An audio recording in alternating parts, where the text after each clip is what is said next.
are streaming live. So hello, everybody. It is very good to have you all here. Thank you for coming. It's Sunday, and maybe some of you had other events taking place. Maybe some of you wanted to spend time with your family, and still you are here with us. Thank you so much.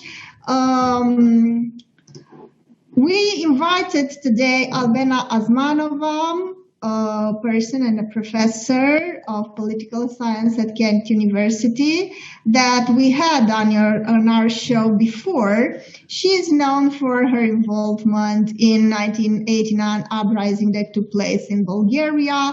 She has a prominent academic career. She currently teaches, as I told you, at Kent University, and her latest book was a hit, Capitalism on Edge, How Fighting Precarity Can Achieve Radical Change Without Crisis and Utopia. And we had a lengthy discussion about this book because I find it very, very interesting. Now, while reading this book and some other articles written by Albena, I came across a very interesting article where Albena discusses feminism. And there she discusses how feminism became success by failure. Why is that? Because somehow individual advancement, individual rights took place of the collective progress, of the class struggle, and of the idea of all the women advancing together. And it evolved into some sort of aesthetics of feminism, or what I like to call glamour feminism. It is a feminism that is based on superstars. Superstars like the author of Lean In, I don't remember right now her name, is a famous manager that wrote a book about women in power. And this idea that the best women can hope for is to join men into an oppressive system, and as Nancy Fraser tells us, to share equal shares of inequality, basically, and to join men into this oppressive system. So this is why Kamala Harris basically is just a feminist. She became a feminist icon, and it is very interesting how that happened. And many on the left even, and many feminists are cheering up, saying this is a wonderful moment for feminism, since we have a female representative, even a woman of color, being the vice president of the United States. Things like her public record and the fact that she was involved in politics for many years, and she took some very harsh measurements against people of color while she was serving as a DA in California, seemed to be ignored. Now, all we are talking about is her being a feminist icon and some sort of how should I call it? The feminist icon. That's about it. Now, the title, because maybe some of you were surprised about this title that I chose, Who Sews Kamala Harris Clothes, is inspired by Catherine Marsal's book, Who Cooked Adam Smith Dinner? And it was about the work and the labor women do for men that is actually ignored, and it is a way of subsidizing basically capitalism. But we went from who cooks Adam Smith dinner to who sews Kamala Harris clothes. And it was after we came up with the title that she was criticized actually for wearing Dolce Gabbana and for wearing all these brands. And they found it quite controversial. She had a picture in Vogue. She wears Converse. Their Converse is owned by Nike. And we all know, or hopefully we'll know, what kind of problems Nike had with workers and the way the company treated them. So, Albena, sorry for this lengthy introduction. I just wanted to make sure that everybody understands what we are here for today. And without further ado, please tell us more about yourself, your article, and the ideas on glamour feminism. Okay. Thank you, Maria. I think it's a very clever way to frame it with the image of the women who are somewhere in the world are producing the glamorous clothes through which Kamala Harris is projecting this image, the success story of feminism and the anti-race progressive politics in the US. So it is actually, I understand that the idea is to use that as an entry point to see what's going on, to see the larger picture. So this is just our, entry point into the story. So we have all been exposed, to the enthusiasm with which Kamala Harris has become the cover story for the triumph of feminism and anti-racism in the US. We have heard appeals to little girls to imagine themselves becoming the next president of this and that country. So the emerging counter story has been that rather than the cover story for the triumph of progressive politics, she's actually a cover for the return of the neoliberal policy formula that the two main parties in America have been implementing, at least since the Reagan administration unleashed the neoliberalism in the 1980s. The grounds for such expectations of a return to the good old neoliberalism are that the policy record of both Joe Biden and Kamala Harris have been to support this agenda of corporate America prospering at the back of workers. Well, both of them took a somewhat left-leaning stance in the primaries for the presidential nomination,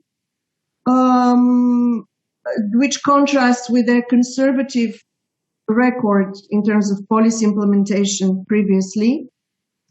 But here's what I would say to that is this does not matter. They are given a fantastic historical opportunity to effect a radical policy shift. They might still make that shift despite their previous record. So I would say, let's not talk at the past, but let's look at the signs of what is emerging. Now, well, just to clarify what I mean is that, look, Barack Obama was the first Black American elected to the presidency, and he had the chance in 2009 to undertake a radical policy shift, and he didn't. He chose actually to enforce the neoliberal story that was taken by the conservative administration. Maybe the Biden-Harris team would do the opposite. They're expected to continue, the neoliberal trajectory. They might undo it, and that it's still possible. The jury is still out. But here is what is at stake. So the story of the rise of Donald Trump as the expression of proto-fascist tendencies in the US displayed how sick American society is. And I mean not only the rise of Trump to presidency, but also the fact that something like 74 million Americans still voted for him after 4 years in office. The fact that so many people stormed the Capitol in a protest against the elites. So this is all telling us how sick American society is. And the Biden-Harris team need to lead a very radical change to heal America. This is their historical task. This, in order for this to happen, this would require a renouncement of the policy formula that actually created the social conditions for the rise of Trumpism. As you mentioned, the political theorist Nancy Fraser, who was also my professor in the university, has called this formula that created, the formula that was implemented since the 1980s, progressive neoliberalism. Not that neoliberalism was that progressive, but that it arose as a combination of two elements. It was a deal between the center left and the center right on the following terms. So on the left, the Democratic Party pushed the progressive politics agenda of multiculturalism, gay and lesbian rights, gender equality, ecological policies. The right wing added to this the endorsement of free market. So that was their deal. So the Biden-Harris team has the historical task to reverse all this. But let's look a little bit into progressive neoliberalism. And I propose to see 4 elements that they actively need to undo. First, this is the economic policy in favor of free markets. This has created a highly competitive context in which things like education, personal wealth, family background, and other cultural characteristics, including where you come from geographically, gives you a competitive advantage. This context profited the large corporations because they're more competitive than small businesses, for instance. This context profited people who, through all these characteristics, were well equipped to do well in this competitive environment. The second component of the model I call neoliberal progressivism. So it is not just the progressive formula of the civil rights movement of the 70s. It's a very peculiar version of the civil rights non-discrimination agenda. It is very important to understand how the anti-discrimination agenda was hijacked by neoliberals, because this is what we suspect that Kamala Harris glamour feminism is actually promoting. So let me clarify that second element of neoliberal progressivism. See, when Martin Luther King Jr. gave his speech, I Have a Dream, and that was in 1963, he spoke of eliminating discrimination on basis of race. So he said, I have a dream that my 4 little children will one day live in a nation where they will not be judged by the color of their skin, but by the content of their character. So you can apply this to anything, not judged by their gender, not judged by their preference, sexual preference, etc. So justice was supposed to be about deracializing, degendering social life. Instead of this, the neoliberal left promoted identity politics. And there's a huge difference between anti-discrimination and identity politics. So they embarked on positive discrimination, promoting specific groups. Maybe the intentions were good. However, this resulted in minority groups competing for victimhood in an increasingly unfavorable or competitive environment, in which free market capitalism increases the competitive pressures for all, but we have groups who are competing for little privileges, for victimhood, to be protected. So in such a situation, victims fight other victims: women, Black people, Jewish people, brown people, immigrants, gay and lesbians, transsexual people. They're all fighting each other as victims, while the perpetrator or the culprit, capitalism, with its competitive pressures, goes unnoticed. It runs away unnoticed.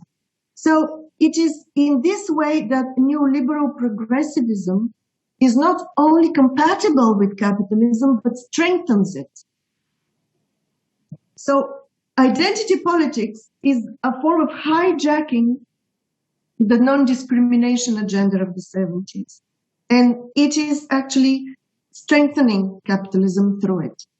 The third element is the discourse of meritocracy, of cultural supremacy. So these elites who are somehow equipped to win the game of competition, they also speak with this hubris of elites who, tell the masses from the position of supposedly earned or merited superiority how they're supposed to behave, how they're supposed to speak, who claim ownership of the language of political correctness, together with the right to scorn those who don't know, how to apply that language.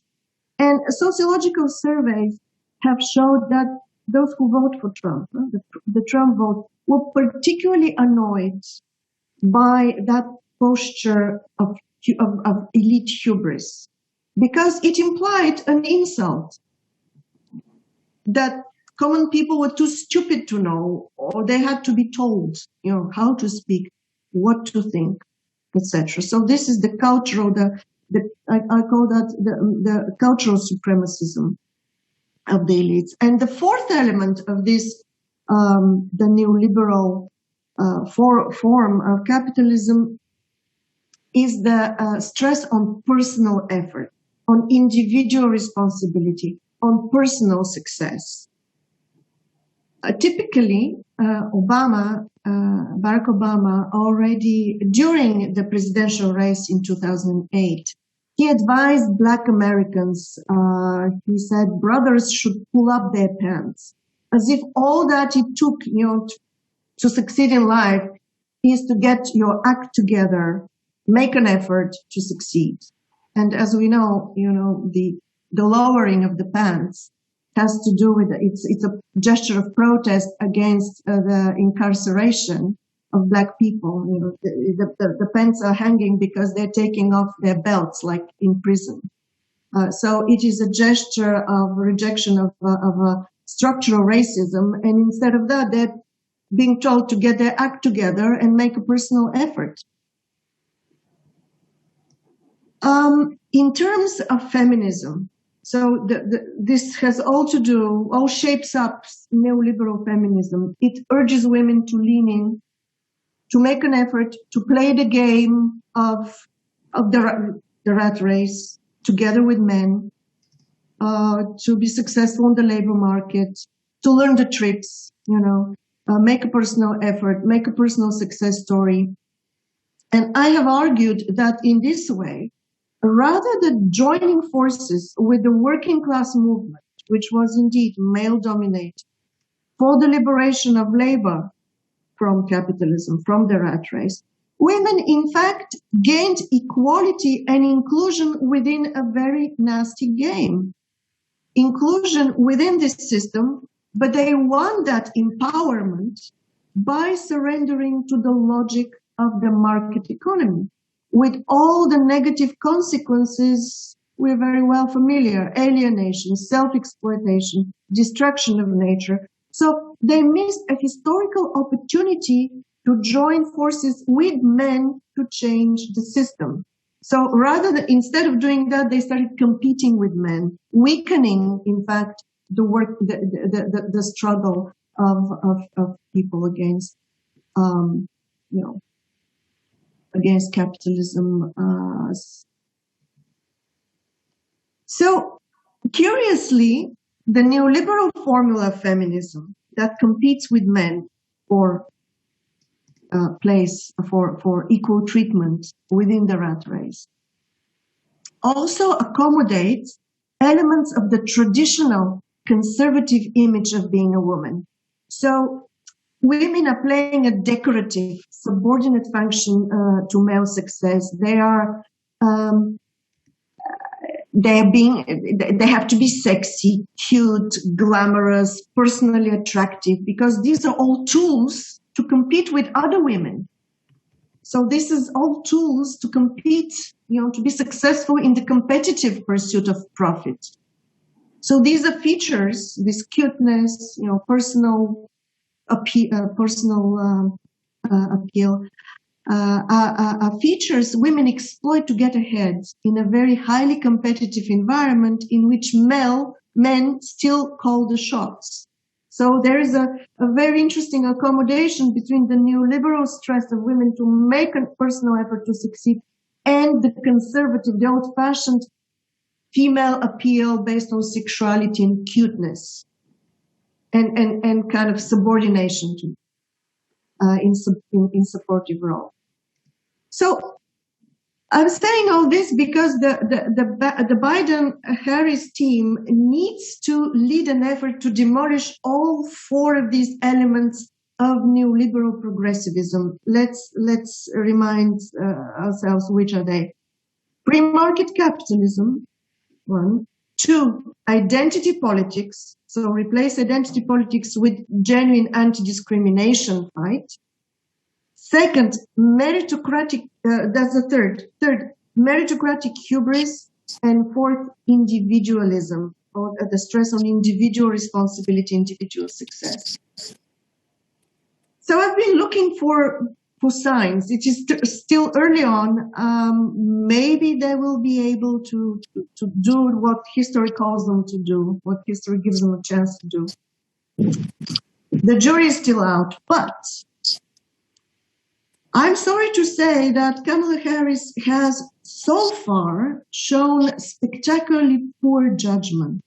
So I am not very hopeful. And let me tell you why. Starting with the victory speech that she gave just as the outcomes of the presidential race became known. She addressed her supporters with the words, "You have won the fight for the American soul." So basically, she told the 74 million Americans, that's about 47% of the voters who voted for Donald Trump, that they lost the battle for the soul of America. This is exactly that neoliberal hubris that the Trump vote rightly despise. Why not just call these people a basket of deplorables? So neoliberal hubris still there, very much, very visible. Second, Kamala Harris likes to speak of herself in terms of personal success, very clearly prioritizing the personal in all the stories we have heard so far. During the Democratic primaries also, as compared to the other contenders, she was the one who most clearly put the stress not so much on policy, but on personal attacks against Trump, against the threat of Trump, rather than specific policy. In an interview shortly after the electoral results were known, she was asked what would her role be in the presidency, as a vice president, and she said something like, "Well, I'll be there every day to remind the president of my personal experience as a woman of color." So again, personal experience as a woman of color. So remember this element of the stress on the personal rather than the systemic and the structural injustices. And then her appetite for glam is also very visible. She's making a huge effort to be liked. She smiles a lot. She's making an effort to be cute, to be likable, playing the cute card as this element of conservative feminism I mentioned, the woman as a decorative element in the male-dominated world. She cannot resist the limelight. This appearing in the Vogue amidst one of the greatest political crises in America. It was in the week when the Capitol was stormed.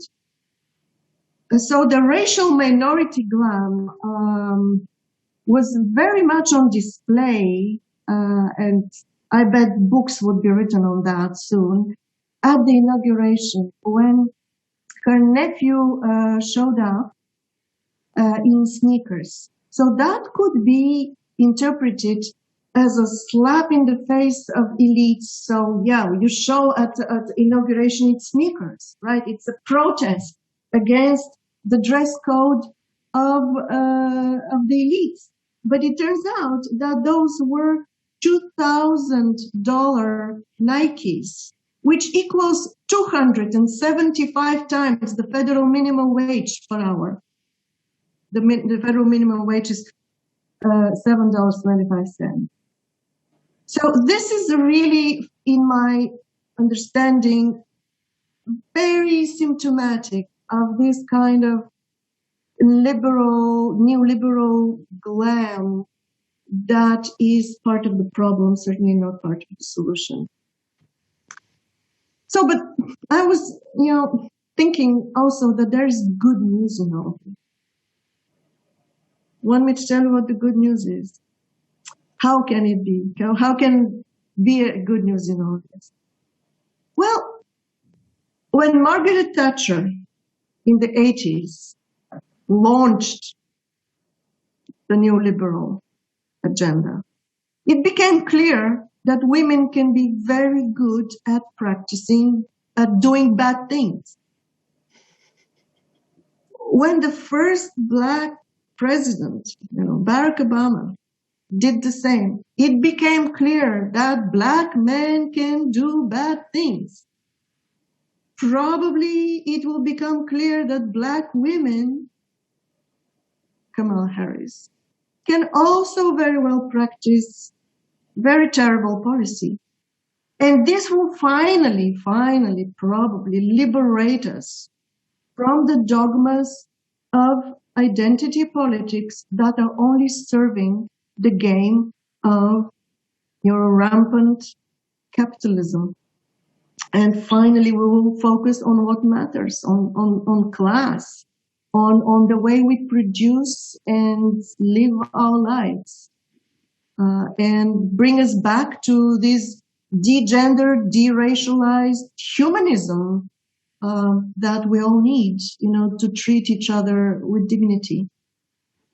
So this is from me. This is how I read the situation so far.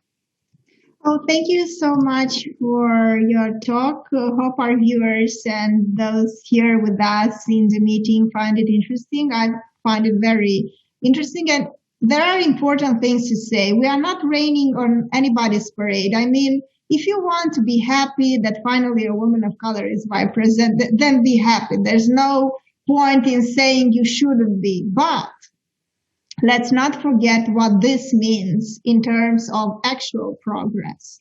Because you may be personally inspired, may be personally enthusiastic about it, but let us be realistic and reasonable about what really happened. And I urge you to read Albena Azmanova's article on the emancipation and how feminism became in the United States a success by failure, because it allowed women to enter the labor force and to compete with men, as I told you, for equal shares of inequality. And the fact that I would like to say just two things here. First, it is by no surprise that this happened. I mean, a very dark chapter that goes unscrutinized in the history of feminism, and especially of US feminism, is the CIA involvement in the leftist movement. We have here invited Harriet Fraud. She labels herself as one of the founding mothers of the women's liberation movement. She was there. She organized marches for the women's liberation movement. She was there with the Black Panthers trying to organize events, so she has a lot to say.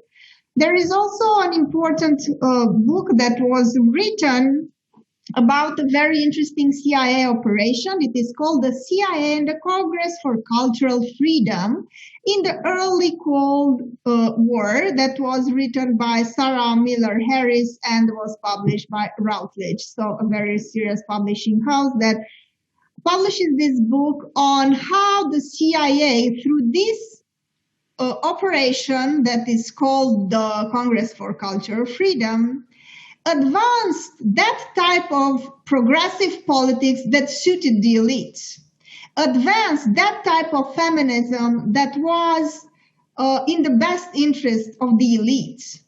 And I discussed the involvement of Gloria Steinem, that is on public record and has been revealed since 1975 in the USA, that Gloria Steinem, the feminist icon, was a CIA operative. And Miss Magazine is still being widely read, even though it was financed by the CIA. And the Red Stockings Collective that denounced Gloria Steinem is just somewhere in the fringes. I don't know how many of you have heard about the Red Stockings Collective and their effort to denounce Gloria Steinem as a CIA operative. And while this involvement of the Secret Service in the US could never explain everything that happened in the feminist movement, but because they cannot control everything, this has to be taken into account. I mean, the elites have their ways of implementing the type of progressive thinking that they like. And this has to be also tackled, I think. It's a dark chapter, but since we have now access to the records of the CIA, we can investigate this and we can see how the elites implemented the type of leftism that they liked. Because there were 2 points, 2 main objectives in the activity of this organization. First of all, it was they wanted to have left intellectuals that were critical of the Soviet Union. And second of all, they wanted to have left intellectuals, leftists that were basically severed by the masses and severed by the working class and considered the working class like deplorables. And finally, they succeeded in these objectives. And as I told you, even though not everything can be explained, this has to be taken into account because you see all these movements, the feminist movement is not operating into a vacuum. It is, of course, influenced by the elites and by their tools and their strategies to take it into the directions that they like, that suit their interest, that is in their best interest and not in the best interest of working class American women. Now, this was the first point. The second point is that this is very interesting that even Kamala Harris's father denounced her because she said she smoked pot because she comes from a Jamaican family. And this has to do with this type of reinforcing the stereotype of Jamaicans smoking pot, of her being a very funny and very easygoing person, even though I don't think that was the case while she was in the Justice Department and she took harsh policies. There is one very controversial law that she advanced and she wanted to implement, like the ones of taking the children away of the parents if the children do not attend school. That's a very controversial one, and many, many others. So these are basically the 2 things that we have to take into account when we discuss Kamala Harris. Now, she discusses a lot about her mother, about her being a child, this infantilization, of politics, of getting people to like you because you were nice as a child and your mother was nice, and using all types of PR tactics to get under the skin of people and not debating real policies, because I would have liked less nicer Kamala Harris that would have advanced policies like maternity leave. I don't know, maybe some of the viewers don't know, but in USA you don't have paid maternity leave like we have in Eastern Europe. So, you have to take this into consideration, because while you cheer up for this very nice person that does her best to be likable, you tend to forget the politics. This is like a reality show. So she's best in transforming politics into some sort of reality show. And I saw that interview that you sent me, where she said, because she was asked, are you going to implement like Medicare for all? Are you going to be the socialist in the government like the right-wingers accuse you? And she says, no, not at all. I'm here to give Joe my perspective, and that is the perspective of a female of color whose mother emigrated while she was 17 from India, and so on and so forth. So she's basically there not to represent working class women, but to represent her identity, And I find this to be like the death of politics, when you transform everything into a personal story and to a reality show. Yeah, that touch of entertainment through which capitalism closes the eyes of people, because we're spectators rather than, involved citizens. And so vice presidents usually take on some portfolio.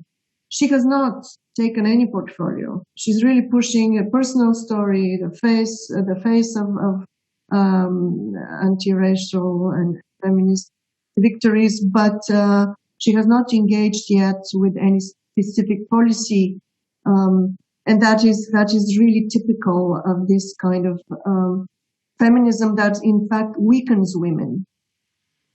Yeah, because it presents them in this subordinate, frivolous, decorative position. Yeah. And I would not like our viewers and the others in the media to understand that we don't like nice women, we don't like to dress up, or this is not the point. That's not the point. Let's not mistake that for real politics, for real things that you do for the others. You are not there just to be decorative and to play this card. You are there to represent people, and you are there to solve very important problems that are basically destroying U.S. society and the world, since what happens there has a huge impact on the whole world, since they are so powerful and they are this neo-colonial power that influences no, indeed, it's everybody. The thing is that we shouldn't see it as a either or. I mean, it's not about about neglecting how you dress and how you look. It's where you put the emphasis. Yes, this is exactly so, because we are not here to shame her because she's pretty okay. We are not here to shame her, but the idea that she constantly emphasized that and her personal life and her as a child, that is the way that, agreed, So, Boyan, would you like to comment on what we said here? I saw that you took notes. Right. Thank you. Well, before I comment, with two feminists, two professors from academia, so they're quiet, so it's time for you to. Time for the student to speak, right? Or to ask. Yeah. Okay. So first, I want to thank you for this introduction, because it was pretty enlightening for me, actually. Not from the point of view that I didn't know all these things, because I actually did know them. Some of them intuitively, some of them just by acquisition of knowledge that I get from the news and so on and so forth. But, the way you formatted this for me was pretty enlightening, particularly in these 4 points, like free market capitalism, identity politics, meritocracy, and individualist obsessions. This kind of puts all these things that are spinning up in my head, that have been spinning up in my head for the last, I don't know, decade or so, into some kind of order. And I thank you for that.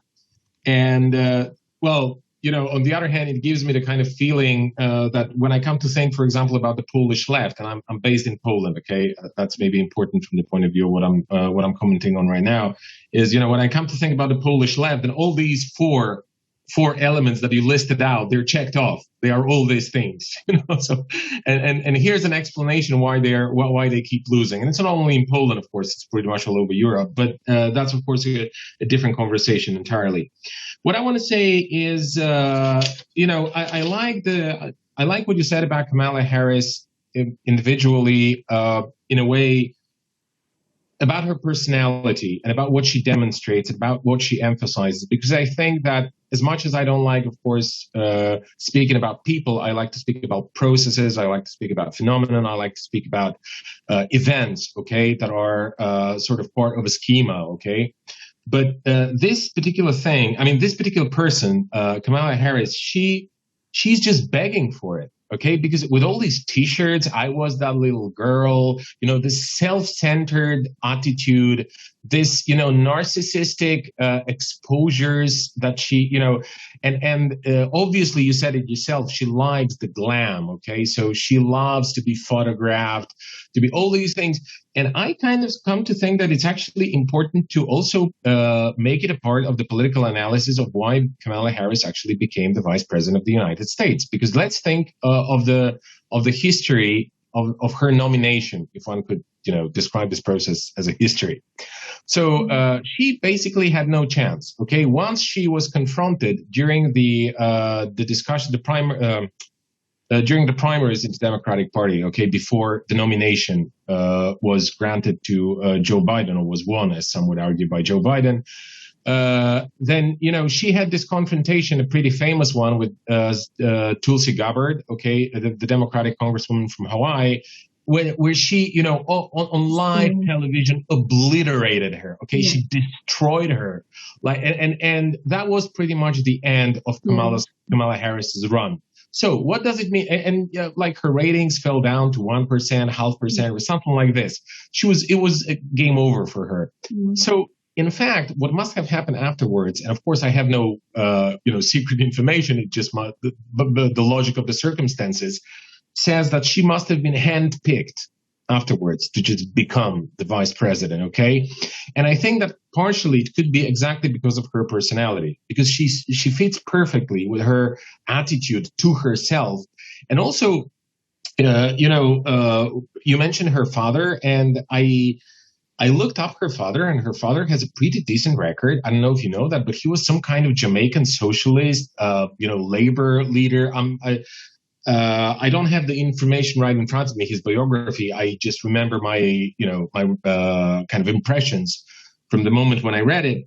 And she had this very harsh relationship with her father, okay, because there was some kind of bad, very drastic divorce between her parents, and she carried a lot of ill feelings from what I got her, vis-a-vis her father, and, her father criticizing her after, she said what she said about smoking pot, and her being a hypocrite, basically, because what she did was extra repressing people of color in California in order to satisfy her white bosses. Okay, that was the situation. And I don't want to go into the details of that, but that's a very gruesome stuff. Okay, what she did in California as a DA there. This, and particularly these T-shirts, those T-shirts, I was the little girl was me. Sorry, that kind of to me, it speaks to the fact that she's relatively easily manipulatable, if that's a word, you know what I mean, that she could be manipulated easy, right? In a way that, and again, I don't want to go into the psychology of this because I'm not a psychologist, I'm not a specialist here, but it just, from general culture, okay, from general knowledge, that when people are so vain, all right, and she's just the walking definition of vanity, and of course, it's not like there is no presumptions for that, like physically, materially speaking. Maria said it herself. She's handsome, young, energetic. Obviously she has the potential to become a person like that. But, and she's successful, okay, in terms of her career, if this is a success. But the worst thing that you can do to a person like this, if you want to exercise control over them, it is to to pamper them all the time. Like, you go ahead and tell them, oh, your personal experience is fantastic. You are an absolutely, indisplaceable person. And this is how they are grooming her to do whatever they will want in the future. That's my conclusion here. Now, I don't know whether you will agree with this or not, but this is the kind of personal element that I think is worthwhile sort of discussing. And now I totally agree with you. That Biden and Harris, they don't necessarily have to do what their record kind of indicates they would do. All right. Mm-hmm. They don't have to go down that way. But I'm all for giving them a chance, and so on and so forth. The problem here is that I would have been much more prone to give them a chance had I seen any vision. And these 3 B letters, back, build better, or build back better, whatever the arrangement of the words is, it makes no sense anyway.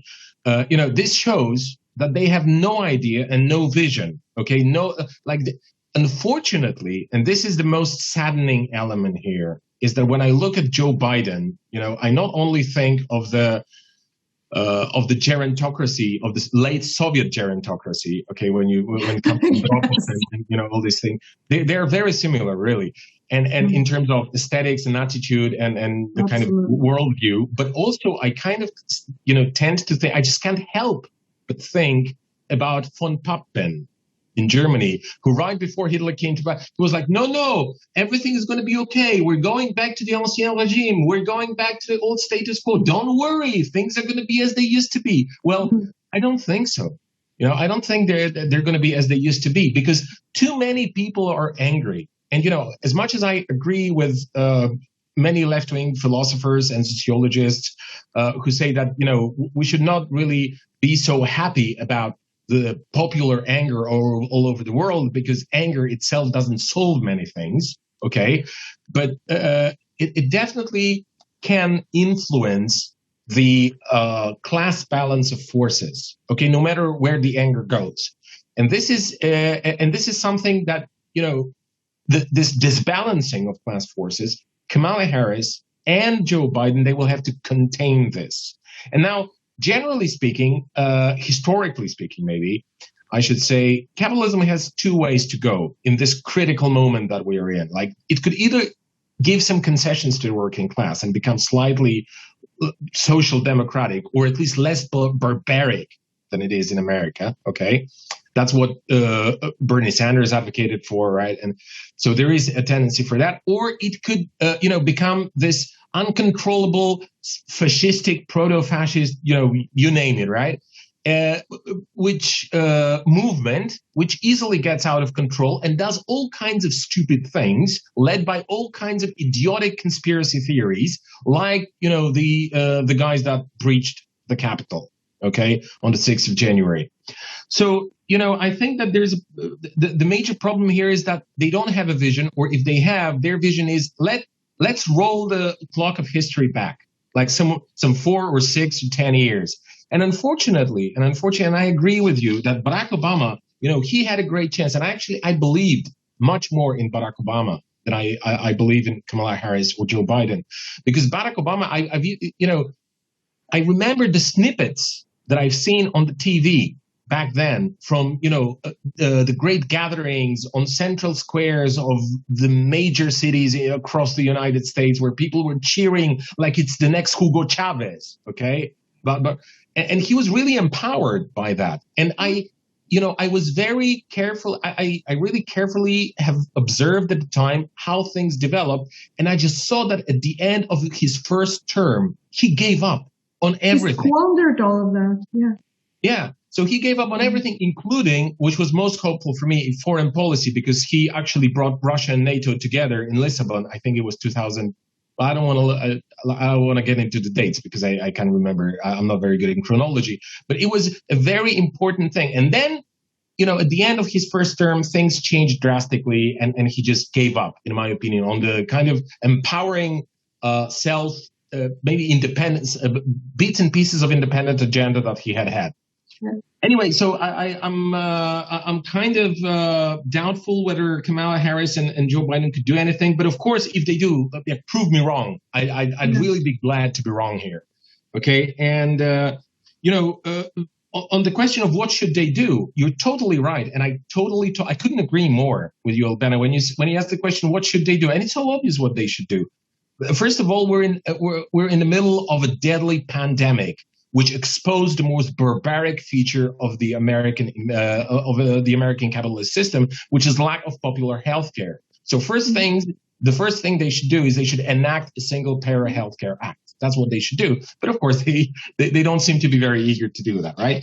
Now, going to the question of discrimination, anti-discrimination, success by failure and all of this, I want to say that that this is, like you said, exactly what I've been thinking about for the last, 5 years maybe, but you just put it in 5 minutes, and it's really fantastic.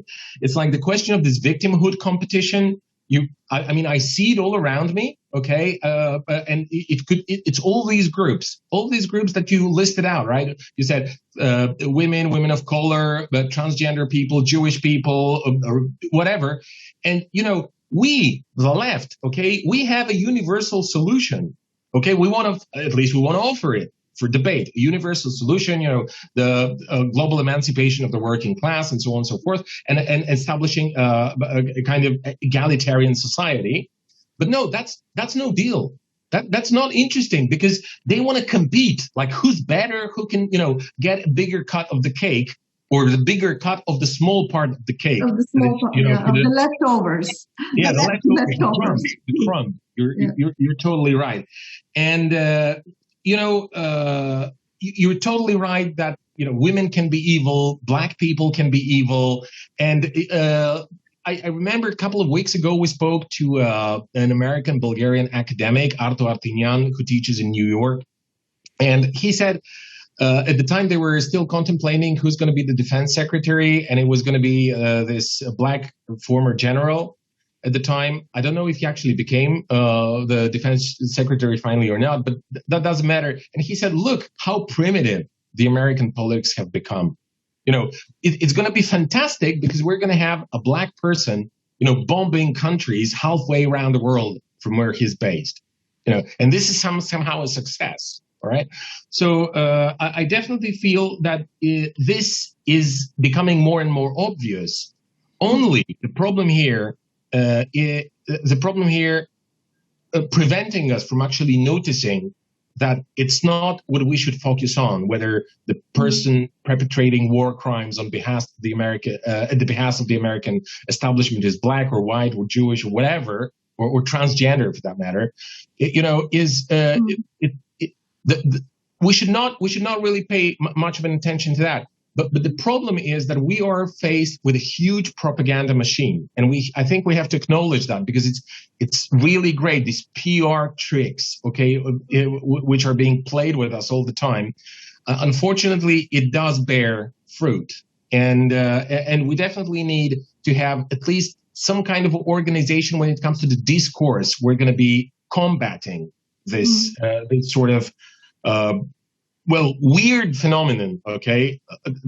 It's weird, even by our Eastern European standards, okay, to say that, oh, it's fantastic, we're going to have the Minister of War in America is going to be black. Wow, let's cheer, This is, yeah. So that's, and the last thing I want to say, there's many others, but I don't want to, I don't want to dominate here, like in terms of the amount of time that is that I speak. I want to say that the question of individual success is also very important, but very important not only from this political point of view, because it's obviously politicized, but this also is very poisonous to the entire society and to their everyday, to their experience of everyday life. Okay, look, because success is very important for everyone to have. People want to have success in their life, and they deserve to be successful in their lives. Okay, but the way Kamala Harris and the others are selling it is that you have to become a rock star, or you have to become Jamaican, Indian vice president of the American empire in order to be successful. Well, absolutely, very narrow definition of success, yeah, exactly. which defines everybody else as a loser. Exactly. That's success. a trademark of meritocracy. Absolutely. Yeah. Thank you. Exactly. You're exactly right. I wouldn't have thought about formulating it exactly that way. But this is, you see, success is a feeling. You can just feel like a rock star when you achieve something in your everyday life without becoming a president or the vice president. And this is the kind of precious thing in the masses' everyday life that is taken away actively by people like Kamala Harris. And I think it's very destructive. And particularly in America, where you have this huge growth of what is now referred to as diseases of despair. Okay, people suffering from all kinds of psychological issues. Okay, this is they're just adding gasoline to the fire by doing this. Right. So whatever you do, you will be a failure, basically. Yeah. Whatever you do, you'll be a failure. Yeah. But I don't know if it is a good time for me to try to disagree with you a little bit. Yeah. Well, okay. I see now. I just want to say for the others in the meeting, thank you for being here again. Now, if you have questions, suggestions, please go right ahead. We are waiting for your take on what we've said here, and we are very curious to see what you think. So go right ahead. If not, we are going to continue the debate. Please, Albena, just say what you wanted, because I also have something to add to what if there are people who want to speak, let them speak immediately. Questions? Nobody's coming forward. Nobody's coming forward. Then I will throw in two things that came to my mind just now. So, build back better actually is not a bad slogan. It's true that it is not very radical and it is not bringing new energy. But as I say in my last book, Capitalism on Edge, my analysis is that contemporary capitalism has made the game so competitive that everybody feels precarious, even the rich, even the successful. So this is an epidemic of precarity that is affecting not just the non-educated, the poorly skilled, and the poorly paid. So when we live in the conditions of precarity, of insecurity, you become very conservative in your longing for security. So that is why the left the vote went to the right. Now, also in a very competitive environment, people do not develop a sense of solidarity, but rather of hatred, of competition, of the opposite of solidarity, whatever that is, right? So acrimony, suspicion. So to counteract all of that, you need some sort of not very radical discourse, in fact, because the radical discourse might scare people and might push them even further to the right. So it is clever to promise stabilization, and Build Back Better promises that stabilization. But that then you have to deliver that stabilization, and in order to deliver it, you really need to build the commons. You build the very robust social services, welfare state. So you have to rebuild, in a leftward direction. So that's one remark. Another remark is, I think the left has made a big mistake to stress so much equality or the fight against inequality. This has become the left's mantra, in their critique for the rising inequalities and the solution to seek for equality. Solidarity and equality are very different things. Remember, in our regimes in Eastern Europe before they fell, the real existing socialism, well, those were relatively egalitarian societies, but were they solidaristic? Actually, political oppression and economic scarcity made everybody very competitive and very nasty to each other. So there was not much of a social capital. This is not a true socialist society. So solidarity is the real value, not equality. And in fact, Marx has spoken against wage equality in very beautiful terms. It's worth looking up the text in the economic and philosophic manuscripts of 1844. In the chapter Strange Labor. Check it out. It is not about equalizing wages. It's about changing the system, because the more equal become, or even when we involve workers in the running of companies, they become invested even deeper in the interest of their companies to pursue profit and to exploit and to destroy nature, etc. Those were my two thoughts I wanted to add.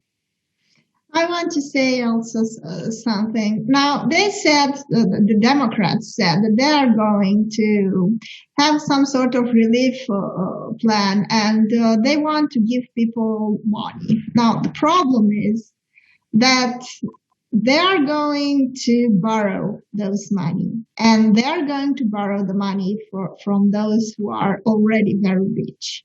They're not talking about taxing the rich. And in the United States specifically, those who own bonds and shares are not taxed. And those are the places where most of the wealth is. They are not talking about ending fiscal paradises. They are not talking about planning somehow at least some parts of the economy, because if you stay in this competitive environment where nobody, as Albena said, even the privileged ones are not feeling safe, you are not going to solve much. No. So they are basically trying to mimic, because it's very interesting how they are trying to mimic progressive policies. They are trying to mimic emancipation, and now they are trying to mimic some sort of relief plan by borrowing money from the wealthy individuals and not by taxing. This is very interesting. So they are still playing the games of the elites.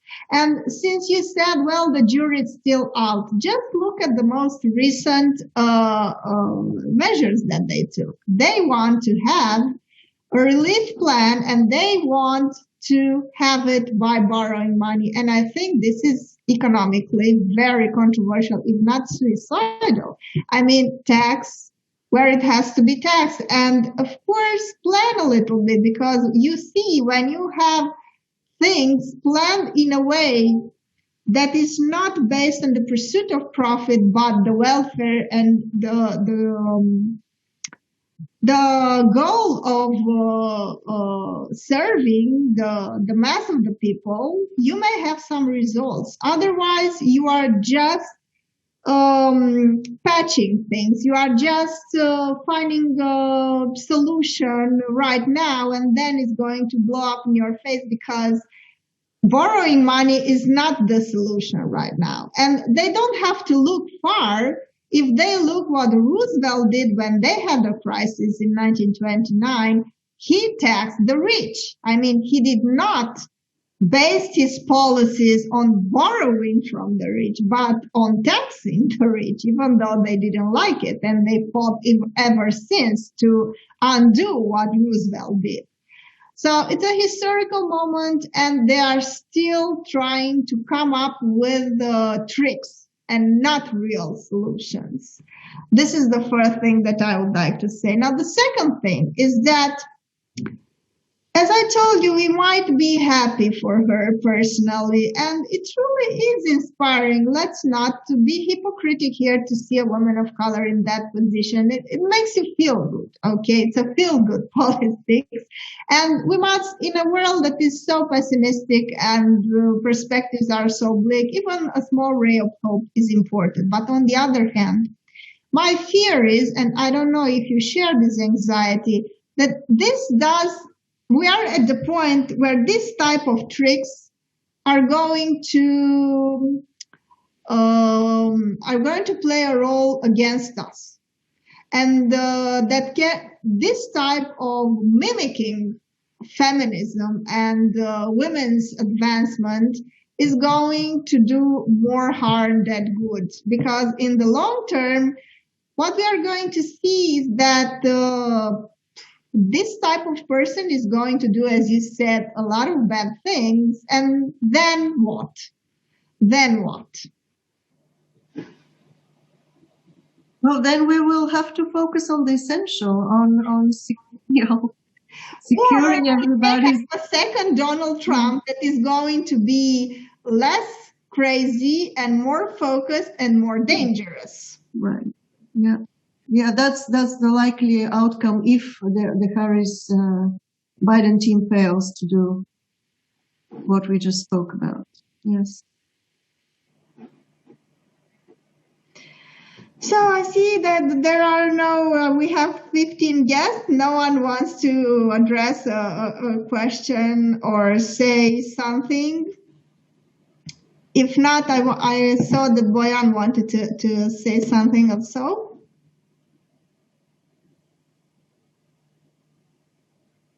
Right. I just wanted to comment briefly on what you just, Maria, said about Kamala Harris being maybe a ray of hope in this pessimistic world.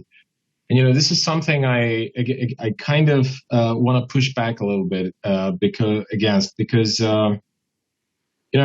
one thing that I'm pretty much against, and the left has been doing that, at least, the left that is in the closest vicinity of me, okay, here in Poland and in Eastern Europe, they are kind of preaching hope that, eventually things are going to be okay. And then they kind of amalgamate with the liberals on that, because the liberals they started preaching hope recently that it's going to be okay, not because Kamala Harris is president, or maybe because of that too, but because, the vaccines are coming, the pandemic is going to be over and stuff like that. And I'm personally against that preaching of hope, because I don't believe there's much hope at the moment. And I think it's much better if we're honest to the base, to the people that we're trying to appeal to, and say, look, everything around us is totally messed up, and we have to totally rebuild it, totally restructure it, give it a new architecture, and we got to have like a totally different approach, not just cosmetic changes here and there, and because it's not leading anywhere. And I think in this sense, I'm kind of against what you, Albena, said about build back better. I'm sorry, to me, it still makes no sense. Build back better, it just makes no sense. Same as better back build. It just, for me, kind of words, words. What are you reading, my lord? Mm-hmm. So, it's, I have the feeling that there's a general, of course, I'm not a researcher. I don't have the data right in front of me that I could quote to you. But, my feeling, my observation, my reflection is that there's a huge demand for radical changes. And people want that not just because some of them realize that there's a climate disaster looming ahead of us, not because some people realize that there's systemic oppression, although many did upon the killing of George Floyd. Systemic racist oppression in the United States, right? Not because many people have actually realized that there are all these incentives, okay, for us to be anti-systemic en masse. But it's because they are so tired. Okay, they are so tired with these years of neoliberalism, because neoliberalism, and let's face it, it really failed. It failed everywhere. It failed economically, okay, because it produced mass poverty all over the world.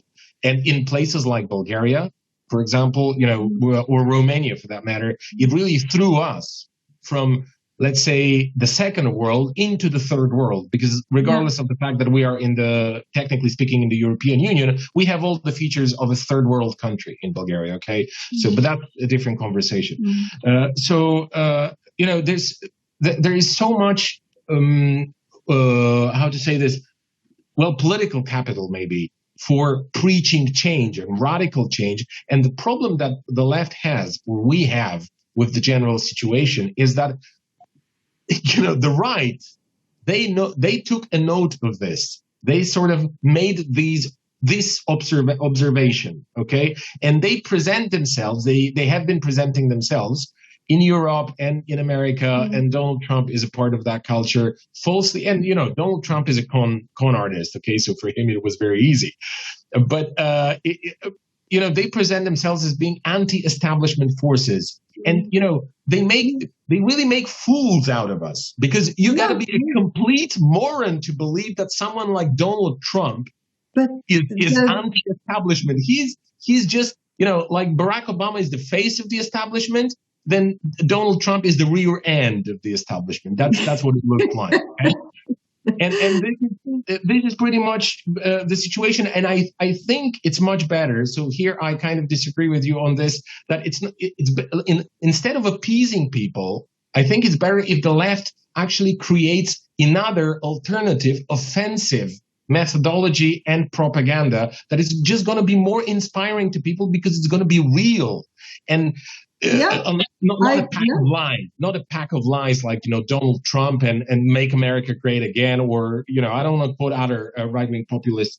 But, on the question that has to do with the question of inequality that you mentioned. And I think you're right that you're right to say that the left is obsessed with inequality. I agree with this. And I don't think any obsessions are good. But I think that it's not like a mistake that they had discussed it and they've come to the conclusion that is mistaken, that we're now going to run on inequality. The problem is that the left, has given up on its most fundamental program, which is the program of progress and change. And this positive postulates, okay? The left, unfortunately, by merging with some liberal forces, it kind of presents a very negative program. They are against certain things, like they are against inequality, for example, but they are also against, for example, industry, because industry destroys the planet. On the defensive, right? The left is on the defensive. Yeah, exactly. But it's on the defensive. But it's also seen because when you say I want to be against inequality, I want to people be more equal, and then I'm against the heavy industry. I'm against all these kind of things. It's first of all very easy to confuse people, and second, it kind of makes you. What is your position really? What you want? Destruction of things? You want destruction of wealth? You want destruction of industry? You want destruction of civilization? That's the message that comes through. And it's a very wrong message. We don't want destruction. I agree. It's facile. It's very facile. It's very easy, but it's very dangerous. Yeah. So that's kind of and of course I totally agree with what you said in the beginning. Actually, the two of you kind of said it, that the rich, as much as we don't like the rich people, of course. And, we might not like power authorities. Okay. I'm a left-wing person, like a classically left-wing person. I hate authority and power and that kind of stuff, but I know they are needed and I want them. I demand them. I think that it would be much better, not easier, definitely not easier, for the left to start knocking on the table and start saying, we want money and power too. Give it to us, because we also need that in order to satisfy the needs of our base. Okay. But that's of course a different conversation. But I agree that the rich, they also live in a cage. It's just a golden one. And they're coming to be rather aware of it. As I note in my book, I have some interesting surveys where millionaires are complaining about the rat race. Because the elites are educated to value a different kind of life of leisure, of travel. So there's this dissonance, there's this tension between what they have to do in order to win at the competitive game, and the kind of life that they value. So for me, this means that a very broad alliance of forces might be forming against, the competitions of the capitalism as a gain of competition for profits. And there is something that might come from that. I don't believe in the class struggle. I believe in counter hegemony, in a short term. Yeah. Okay. You don't need to be poor in order to be on the wrong side of. You don't have to be poor in order to be on the right side of history. You can be poor and be and pro evil. capitalism, and you can be rich and want to change the game. Engels was an industrialist. Yeah, I know, but I think what you're presenting now is a very simplistic kind of superficial view of class struggle. I mean, it's not about who's rich and who's poor. I mean, it's right. Okay, it's about ownership of the means of production, but nowadays even that is not where the thing is played out. Because as we see in China's type of state-owned capitalism. Well, okay. Look, I don't want to go into this because we're. Let's not. I think there's some questions from the public. Capitalist, for example, we have some questions. Finally, we have a question from Peter. He doesn't want to ask it himself, but he's written here his question. He says something like that. I've only recently started to educate myself about politics, and the dictionary I use defines left wings as politics of political ideologies favoring political and social equality. So it doesn't make sense for the left to become focused on inequality, he asks. Why aren't we focused on inequality? Why don't we just say that this is the main characteristic of the left-wing politics? Well, yeah, the left is very much focused on fighting inequalities. But as I was saying, historically, this has not been the main value for the left. The main value for the left is solidarity, commons, living in a society that takes care of the common interest. For instance, Karl Marx defined the fair society not as one of equality, but the formula is from each according to their capacity to each according to their needs. So that's not equality. So I think that it's a very symptomatic that the left has adopted this language of equality, because look, when you're talking about equality and inequality, you're comparing individuals, right? Me versus others. You're not thinking about the common. You're only thinking about individuals and the groups in which they belong and comparing to each other. But this is the typical neoliberal focus on individuals. So it is a symptom that this neoliberal focus on personal welfare has permeated the left and has closed our minds on issues of inequality rather than issues of the commons, of our common life, of a common good. Yeah, so I would not agree with those dictionaries. That dictionary definition that defines the left as an ideology of equality is not correct. Yes, and it has to do also with economy, and not only inequality is the basis, but also ownership of the means of production and competitive production of profit. And I very much liked what you insisted on in your book. It is not only inequality and redistribution that we have to focus on, because it is also the production of the wealth. It is not only how we redistribute or distribute the wealth, but how we produce it. Right. And Very also this equality and equality of chances is a very tricky concept, because if you apply equality for people that start in very unequal positions, there you are only strengthening basically the inequality. And this is the mantra that has been sold to us, like equality of chances. What does it mean exactly? Let us think, what does it mean in education? If you have a child that doesn't have shoes to wear, how does equality of chances, like the state guarantees free education? Okay, it guarantees free education, so you have equality of chances. But if someone is so poor that has, and we have unfortunately, 70% of the Roma population in Romania is living in extreme poverty. Those children have no clothes, have nothing, have nowhere to bathe. I mean, it is very difficult for them. So how this applies, basically, how does this help? Because if you don't have this idea that you have to build solidarity and actually to help those in need, you solve nothing with this idea of equality. And there were memes being made about those who are being, left on the side, and there's an equal, threshold. And it is so tricky, to focus only on these things. But I also think it has to do with propaganda.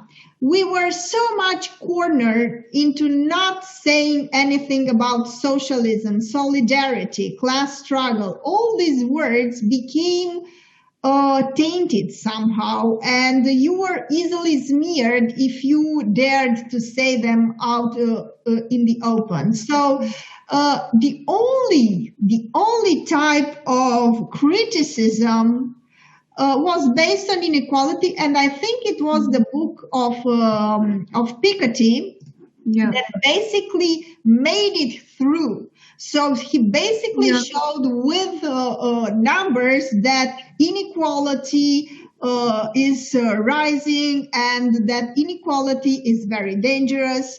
So this is why I think most of us just how should I say? So he made it through, and now we are following along the same lines. It's a fashion, it's a fad. I think it's very dangerous. I think actually Piketty's work is very dangerous. But I think it is some sort of cardness on our part also, because he made inequality acceptable.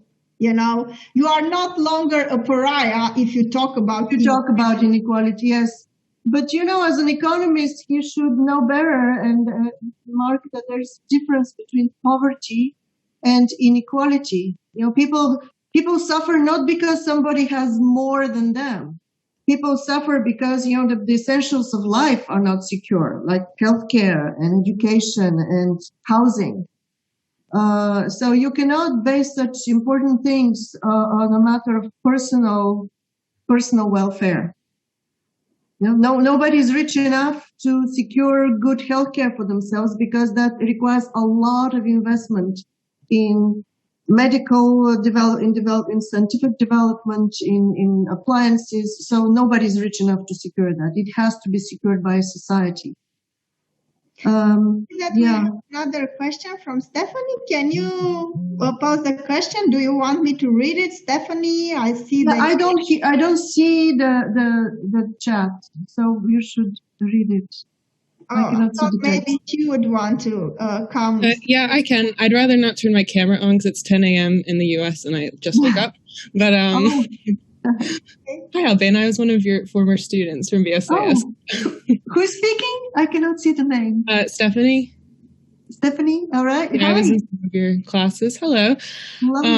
Yeah, I was asking a question. This was from a discussion maybe 20-ish minutes ago. It just has remained in my head. You were talking about hubris and political correctness on the left. Mm-hmm. So this month in the U.S. is Black History Month, which has kind of reinstated all these debates about what language we use, and this political correctness is brought back to the surface. So, as you're talking about marginalized groups competing for victimhood, I'm almost wondering if this political correctness is almost a distraction from what's really going on? Or do you think that the language that we use actually matters as people fight about whether Black should be capitalized or whether it's African American? And similar debates are going on the LGBT communities, and it just seems like it's almost not even addressing the real issue.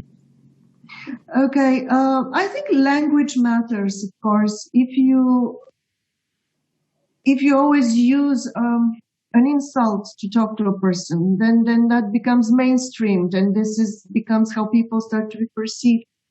But language is a sideshow. We should not think that it is all about language.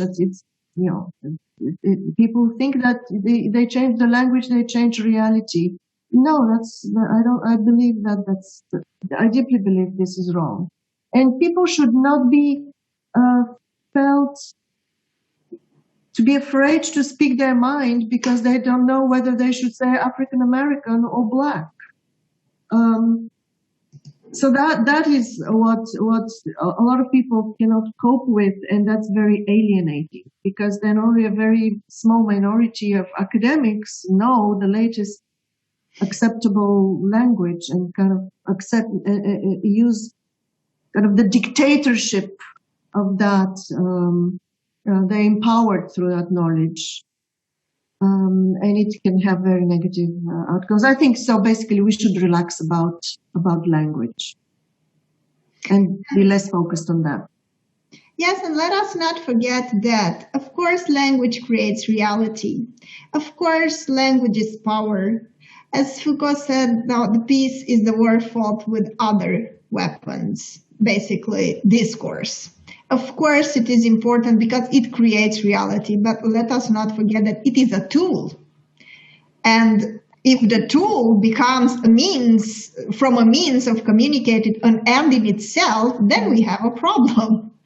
Because while it is very important to have these debates, it should not replace the critical thinking about class struggle. It should not replace thinking about real solutions in terms of economy. It should not replace us being together in solidarity, and it should not become, as Albena so wonderfully said, a tool for disciplining others. This is not Foucault. I mean, I have so many things to say here. First of all, it is so interesting, Stephanie, to see that you don't see this type of fights where Foucault write, where Derrida write. You don't see this type of fights taking place in Paris, isn't it? You see this type of fights taking place in the US. And there is a wonderful book, I can recommend it. Why is it that critical theory became so successful in the United States? And why is it not in Paris where those people actually live and wrote that you have so much sectarianism and transgender activists fighting with lesbians and all sorts of minorities at each other's throats? Why don't you have this type of thing at the source, where these people wrote?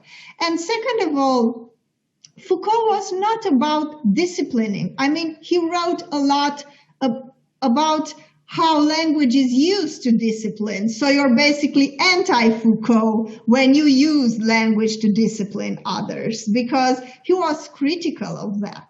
He wanted to deconstruct that. And he said, and also Derrida said in a wonderful quote, that if you deconstruct, but you only do that to replace one person at the top with the other while maintaining the hierarchy and the hierarchical structure and the system, you are not solving the problem. So I think here what we are seeing with all these fights about language is, first of all, the peculiar success that the critical theory had in the US combined, and I'm sorry to say, with lack of proper reading of Foucault and Derrida and all the others, because they are somehow transformed into the very thing they were criticizing at some point. Right. But also it's a certain softened type of critical theory based on the communicative turn that Habermas enacted within the Frankfurt School. The Frankfurt School, the first generation, they wrote about consumerism, they wrote about the political economy. They were very much focused on the way people, made sense of their life, produced their life, distributed, there was very much focused on the material conditions and the ideological structures of capitalism. And then the second generation with this communicative turn. This is the type of critical theory that became fashionable in the US. And that's regrettable. That got hijacked by the neoliberal capitalist class. And it's such a shame, because when you say critical theory, they start to criticize altogether Foucault, Derrida, all the French thinkers they are not thinking that only a small part of their reasoning was transformed into a fashionable nihilism. That's right. It's very selective, very, very partial. And it's unfortunate because it is important to have cultural struggles, but not this type of. It is so interesting how they were transformed into this time of deconstruct. They are not really deconstructing anything, They are just trying to weaponize their oppressed identities and to replace the oppressors. They are not trying to change. Exactly, to claim power through monopoly of knowledge of the political correct. So that's very empowering if you claim power on that. Yeah, we are approaching the end of our discussion here. Thank you all for being here. If you or Boyan have anything to say, to add to our discussion. Right. So I just wanted to say thank you to everybody, and particularly Albena for taking the time, to be with us. And thanks for sharing all the insights. I think it's very valuable. And for me, it's kind of very. Well, I said previously that I'm against preaching hope, but this is very hopeful because otherwise. When you're rational and when you're trying to interpret the world in a rational manner, and when you try to apply rationalism to politics and stuff, then you kind of come to the conclusion you're a dying species because no one around you wants to do that, right? So I think this is very important that the left is able to to present rational conclusions and rational talking points in this very crazy political reality that we're in. And it's very crazy, particularly, I mean, maybe not particularly, but one of the reasons it's very crazy is because, this culture of competing victimhood, I think this has been very, very toxic for the discourse and for the general debate. And that's one of the reasons, that prevents the left from, exercising, and this is a very important exercise, to accommodate disagreements, because we should be able to disagree. And our disagreements should be healthy when they are managed properly. They could be healthy and they could be very fruitful. And otherwise, we're just, sliding down this sectarian nonsense. So anyway, thanks again, Albena. That was very, very fun for me. Thank you very much. Go to our Patreon page. Please become our supporter. We need your support because we live through difficult times. So, we saw also Boyan's daughters. So please become our supporter and keep fighting. What should I say? Stay healthy and keep fighting. Thanks so much, Albena. Bye. Bye.